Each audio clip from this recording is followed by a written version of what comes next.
ကျောင်းလာပြီးသွားတယ်မာလာရှန်ကောနဲ့ထမင်းစားတာတော့မပြီးပါဘူးဒီနေ့လည်းနေ့လည်စာကိုမာလာရှန်ကောနဲ့ထမင်းစားရင်နဲ့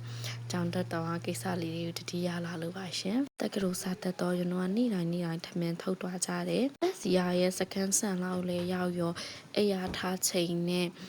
အလားပြင်ချိန်နဲ့အချိန်လူနေရတော့ဗောနော်တခါတလေမှလေမနှက်စာတော့မှမနေထိုးထည့်ပြီးစားရအဲ့တော့ထမင်းထုတ်ပြင်ဖို့တရင်တော့အချိန်မရတော့ဘူးလေအဲ့တော့ကန်တင်မှာပဲဖြစ်တယ်လို့ဟာစားတရားစားကြတာဗောနော်စားချင်မိုင်းတော့ထမင်းကြော်တို့ဘာလို့ညာတို့အဲ့လိုစားတယ်လေကျောင်းကန်တင်အားစားလို့လည်းကောင်းတယ်ဇီလေးတက်နဲ့တငယ်ချင်းတွေပေါင်းမှုစားတော့အစုံစားရတယ်အဲ့နဲ့ထမင်းမထုတ်ဖြစ်တော့ဘူးဗောတရက်ကြတော့ရနို့တဖွဲ့လုံးကအဖြစ်မှာတစားကြတာမာလာရှန်ကောဆိုင်တစားမေဗောမာလာရှန်ကောဆိုင်အောင်လေရွမ်းအရန်ကြိုက်တဲ့အခုချိန်ကြီးလဲပြန်ဖြစ်တိုင်းတော့တစားပါတယ်ရှင်မာရွမ်းတငယ်ချင်းကရွမ်းနဲ့ထမင်းတပွဲလောက်မာလိုက်မေတဲ့ဟဲကောင်းမမလားမာလာရှန်ကောခါတိုင်းပုံမှန်ဆိုကွာဒီတိုင်းစားနေကြလေ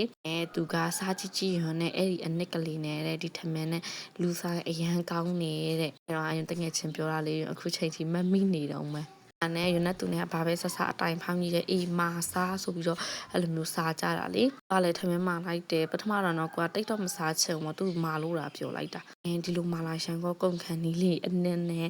ထမင်းဖြူလေးနဲ့စားတာလေအရန်ကိုစားလို့ကောင်းတော့ပါရှင်။နောက်ပိုင်းတော့ဘေးတော်တော်မာလာရှန်ကောနဲ့ထမင်းပါပဲရှင်။